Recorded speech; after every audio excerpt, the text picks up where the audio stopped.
இந்த கோயில் எங்க இருக்குன்னு பாத்தீங்கன்னா நம்ம வாழப்பாடி வட்டாரம் பெலாப்பாடி கிராமத்துக்கு பக்கத்துல இருக்கிற வரதராய பெருமாள் கோவில் தாங்க.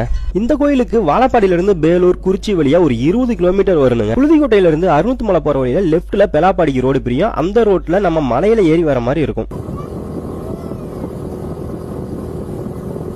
போற வழியில புழுதிக்கோட்டை டேமோட ஃபுல் வியூவையும் நம்ம பார்க்க முடியும். இங்க சின்ன சின்னதா ஹேர்பின் பென்ஸ் கூட இருக்கும். ஒரு வழியா பலாப்பாடிக்கு வந்தாச்சுங்க. இது வரைக்கும் தான் தார் ரோடு. இதுக்கு மேல நம்ம மண் ரோட்ல தான் போற மாதிரி இருக்கும். கண்டிப்பா இது ஒரு நல்ல ஆஃப் ரோடு அனுபவமா இருக்கும். ஆனா மழை பெஞ்சதுனாக்க ரொம்ப டேஞ்சரா இருக்கும்.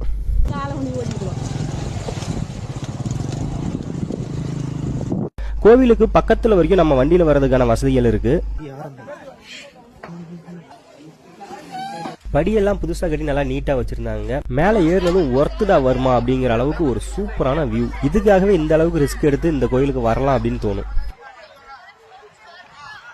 இந்த கோயிலோட இன்னொரு சிறப்பு என்னன்னு பாத்தீங்கன்னா இங்க பெருமாளும் இருக்காரு, சிவனும் இருக்காரு.